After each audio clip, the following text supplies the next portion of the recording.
A very good morning, dear students. Welcome to physics classes by Joginder Yadav. Surya School Rewadi, class 11, unit first, that is physical world and measurement. In last class, we discussed about the uses of dimension. First one is the conversion of one system to the another system. Second one is the to check the correctness of equation. Third one is the to derive the formula with the help of dimension method. In this class we discuss about again third use, that is the to derive the formula and limitation of dimensions. So let's we start. Last time we want to calculate the time period of a simple pendulum. आपको question में given था which depends on mass of the bob, length of the string and acceleration due to gravity. There are 3 factors on which time period is depends. ऐसा question में आपको given था already वहाँ पे.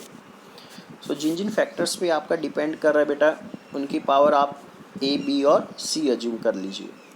किसी की भी पावर ए मान लीजिए, अनदर का बी मान लीजिए, नेक्स्ट का आप सी मान लीजिए. ठीक है. तो यहाँ पे आपको टाइम पीरियड का बेटा फॉर्मूला कैलकुलेट करना है. सो टाइम पीरियड डायरेक्टली प्रोपोर्शनल लिखा गया है. मास को एम से रिप्रेजेंट किया गया है. सो एम की पावर ए. पॉइंट क्लियर है. लेंथ को एल से रिप्रेजेंट किया गया है. सो एल की पावर बी. और एक्सेलरेशन ड्यू टू ग्रेविटी को जी से रिप्रेजेंट किया गया है. सो जी की power C.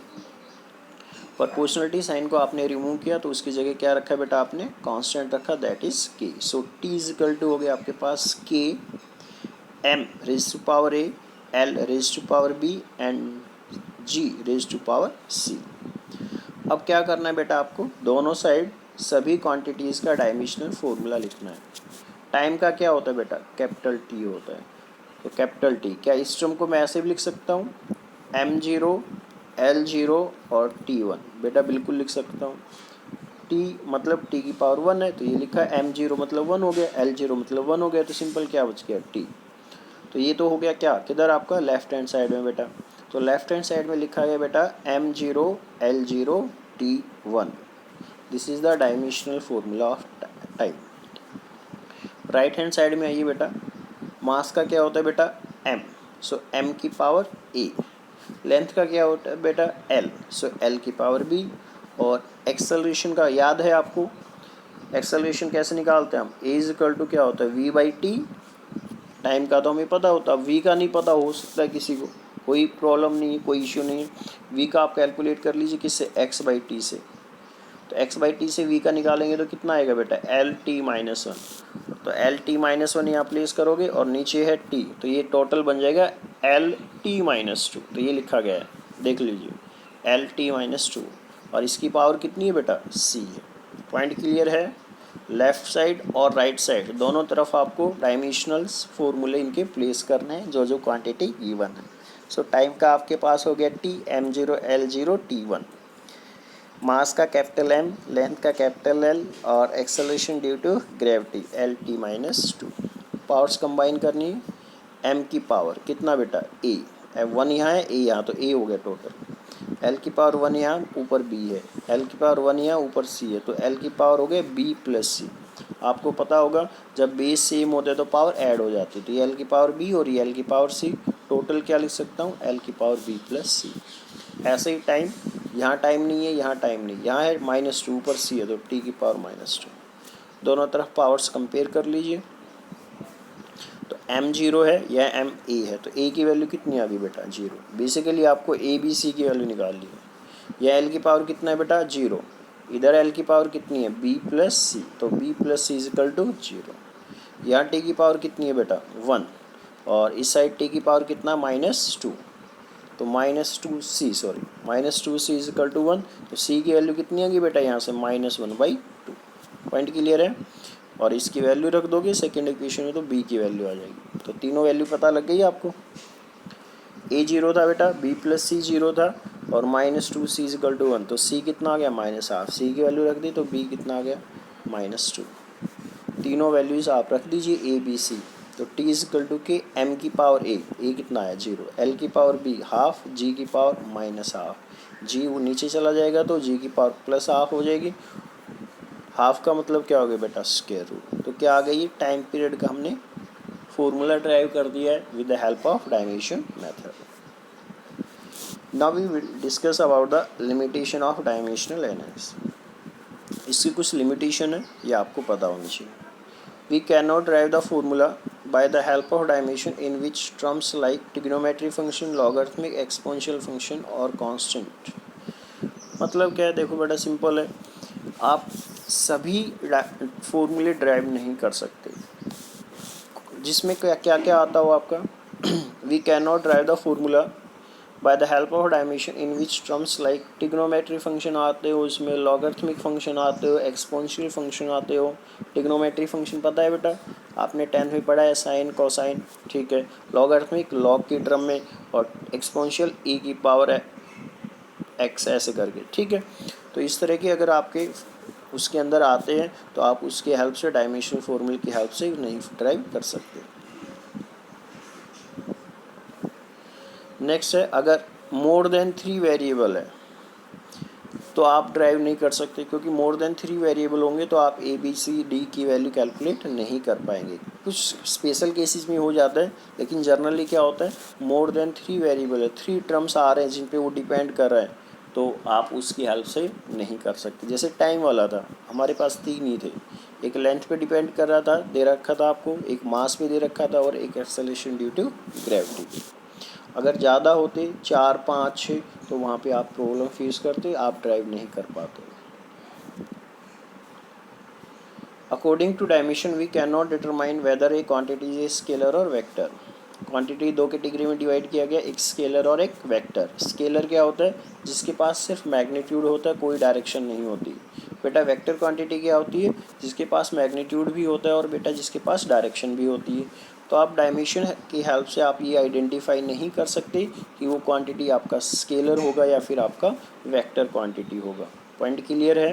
We can not determine whether a quantity is scalar और vector with the help of dimension. Last next है आपके, the formula can not be drive in exact form that contain more than one term in one side. आप फॉर्मूले को exact form में drive नहीं कर सकते, that contain more than one term in one side, जो एक से ज़्यादा टर्म आपका कंटेन कर रहे हो एक साइड के अंदर। पॉइंट क्लियर है। सो ये क्या है, लिमिटेशन है। एक बार मैं रिपीट कर देता हूँ, आप 3 वेरिएबल मतलब 3 फैक्टर से ज़्यादा पे अगर वो डिपेंड कर रहा है तो ड्राइव नहीं कर सकते। जिसके अंदर ट्रिग्नोमेट्री फंक्शन, लॉगरिथमिक, एक्सपोनेंशियल आ रहे तो ड्राइव नहीं कर सकते। स्केलर है, वेक्टर, इसके बारे में नहीं बताएगा। और डायमेंशनली फॉर्मूला आप ड्राइव कर सकते हैं, लेकिन मैथमेटिकली हो सकता है वो आपका एग्जैक्ट ना भी हो। तो ये ध्यान रखना इसी, क्योंकि हम क्या रखते हैं, कांस्टेंट रखते हैं और एग्जैक्ट फॉर्म में ड्राइव नहीं कर सकते। ये कुछ लिमिटेशन है किसके, डायमेंशन एनालिसिस। हम यहाँ पे एक क्वेश्चन डिस्कस करते हैं। P is equal to a minus X square और बी टी, वेयर पी क्या लेंगे आप, मान लीजिए प्रेशर है आपके पास, x यहाँ पे डिस्टेंस है और t टाइम है, ठीक है बेटा। p क्या है बेटा यहाँ पे, प्रेशर, ठीक है। x क्या है, डिस्टेंस, और t क्या है, टाइम। आपको क्या करना है, right the dimension of a and b। ये a और b दिख रहे हैं ना, इनका क्या निकालना, आपको डायमेंशनल फॉर्मूला निकालना। पॉइंट क्लियर है। देखिए बड़ा सिंपल है, आपको कल भी बताया था, लेंथ के अंदर लेंथ को ही ऐड कर सकते हैं, लेंथ को ही सब्ट्रैक्ट कर सकते हैं। मास के अंदर मास को ही ऐड किया जा सकता है, मास को ही सब्ट्रैक्ट। ऐसे ही टाइम के अंदर टाइम को ही सब्ट्रैक्ट कर सकते हैं और ऐड। तो बेटा पहले ऊपर वाला टर्म देखिए, ऊपर वाला टर्म आपको दिख रहा है a माइनस एक्स स्क्वेयर, यही तो दिख रहा है। क्या दिख रहा है बेटा, a minus X square. Point clear है। इसका मतलब क्या हुआ, अगर ये एक्स स्क्वेयर है तो मतलब जो डायमेंशनल फॉर्मूला इस एक्स स्क्वेयर का होगा वही इस ए का होगा। जैसे हमने कल बात की थी ना, एल प्लस एल क्या लिखा जाएगा बेटा, एल लिखा जाएगा। एल माइनस एल बेटा क्या लिखा जाएगा, एल ही लिखा जाएगा। तो इसका मतलब क्या हुआ, 2 तरीके से आप समझ सकते हैं इस चीज़ को। या तो आप ऐसे समझ लीजिए, ए माइनस एक्स स्क्वेयर है तो ए में से एक्स स्क्वायर सब्ट्रैक्ट हो रहा है, तो इसका मतलब जो डायमेंशनल फॉर्मूला इस एक्स स्क्वायर का होगा वही ए का होगा। पहला तरीका क्लियर है, फर्स्ट मेथड क्लियर है। जो डायमेंशनल फॉर्मूला एक्स स्क्वायर का होगा वही किसका होगा, ए का होगा। तो ए का कितना आ गया बेटा, एक्स स्क्वायर का क्या होगा, एल की पावर 2, तो ए का कितना आ गया, एल की पावर 2। फर्स्ट मेथड क्लियर है। या फिर आप इसी चीज़ को ऐसे राइट कर सकते हैं कि आपका a माइनस एक्स स्क्वायर है ना, तो इसको किसके इक्वल लिख सकते हैं आप, ए एक्स स्क्वायर के इक्वल लिख सकते हैं। चीज़ वही है बेटा, a minus x square is equal to X square. तो क्या हो गया बेटा, a माइनस एक्स स्क्वायर का क्या हो गया, एल स्क्वायर, और एक्स स्क्वायर का क्या हो गया, एल स्क्वायर। तो a is equal to L square उधर गया तो L square plus L square. आपको कल ही बताया था L square plus L square simple क्या होगा, एल स्क्वायर होगा। तो आप कैसे भी कर लीजिए, वो उसका डायमेंशनल फॉर्मूला आ गया। ठीक है, तो ए का तो आ गया, ए का क्या आया बेटा, एल स्क्वायर। दूसरा टर्म क्या रहता है आपका, बी। अब सुनना बेटा ध्यान से, ऊपर टर्म है a minus x square. A minus x square का क्या होगा बेटा, जल्दी बोलो, a minus x square l square की तो इक्वल है बेटा। तो ए माइनस एक्स स्क्वायर की जगह मैंने क्या प्लेस कर दिया, L square over B into T. हमें निकालना किसका था, बी का, तो बी को इधर लेके गया मैं। बी इज इक्वल टू क्या हो गया, L square over T into P. Time का हमें पता है, बात किसकी करते हैं हम,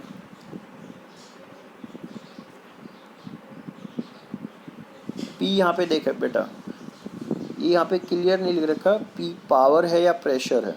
ठीक है, मैं दोनों से बता देता हूँ आपको कि पावर होगा तो क्या होगा और प्रेशर होगा तो क्या होगा।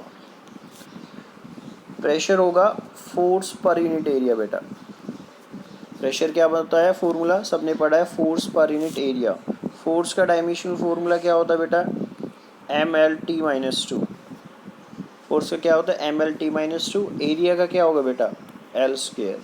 एल स्क्वायर ऊपर गया तो क्या बन जाएगा, ये total M L minus one T minus two. ये लिखा है M L minus one T minus two, मतलब प्रेशर ही है ये। ठीक है, देख लीजिए फिर से प्रेशर का कैसे निकला है। हो सकता है कुछ स्टूडेंट्स को यहाँ पे प्रॉब्लम फेस हो बेटा।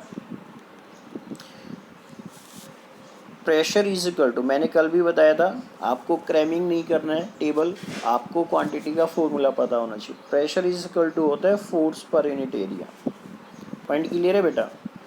अब एरिया तो मैंने कल भी बताया था, क्या होगा, एल स्क्वायर, क्योंकि एरिया को क्या लिखूंगा, एल इंटू बी, दोनों डिस्टेंस ही है तो क्या हो जाएगा, एल की पावर 2। फोर्स का हो सकता है किसी को प्रॉब्लम आ जाए, तो फोर्स का मैं एक बार ड्राइव करके दिखा देता हूँ। फोर्स होता है बेटा M into A, mass into acceleration, Newton according to Newton's law. Force F is equal to क्या होता है बेटा, एम ए। एम क्या है, मास, ए क्या है, एक्सेलरेशन। मास की कोई प्रॉब्लम नहीं है, मास का सबको पता है क्या होता है बेटा, कैपिटल एम। दिक्कत की इसकी हो सकती है एक्सेलरेशन, हो सकता है किसी को एक्सेलरेशन का ना पता हो, कोई प्रॉब्लम नहीं बेटा। ए इज इक्वल टू क्या लिख लीजिए, वी बाई टी। अब इस टाइम की कोई प्रॉब्लम नहीं है, टाइम का हमें पता है कैपिटल टी। हो सकता है इस वी के साथ किसी को प्रॉब्लम हो, कोई दिक्कत नहीं बेटा, वी को क्या लिख लीजिए, एक्स बाई टी लिख लीजिए। तो पहले वी का निकलेगा, वी की वैल्यू यहाँ प्लेस कर दोगे तो ए का निकल जाएगा, ए की वैल्यू यहाँ प्लेस कर दोगे तो फोर्स का निकल जाएगा। पॉइंट क्लियर है। तो फोर्स का क्या होता है बेटा, M L T minus two. जैसे जैसे आप पढ़ोगे ना तो याद भी हो जाएगा, कोई दिक्कत नहीं है उसमें बेटा। फोर्स का क्या होता है, M L T minus two, और नीचे क्या बताया बेटा, एरिया, तो एरिया का एल स्क्वायर, ऊपर गया तो M L minus one T minus two. हमें किसका निकालना था, बी का, तो B is equal to L square over T into power, sorry pressure, तो प्रेशर की वैल्यू रख दी, सोल्व कर लो बस। ऊपर एल स्क्वायर, बेस सेम होगा तो पावर ऐड हो जाएगी। तो नीचे तो है M one L minus one T है और टी माइनस टू, ये टी माइनस वन बच गया बेटा, और ऊपर जाके क्या हो जाएगा बेटा, ये प्लस हो जाएगा। ठीक है,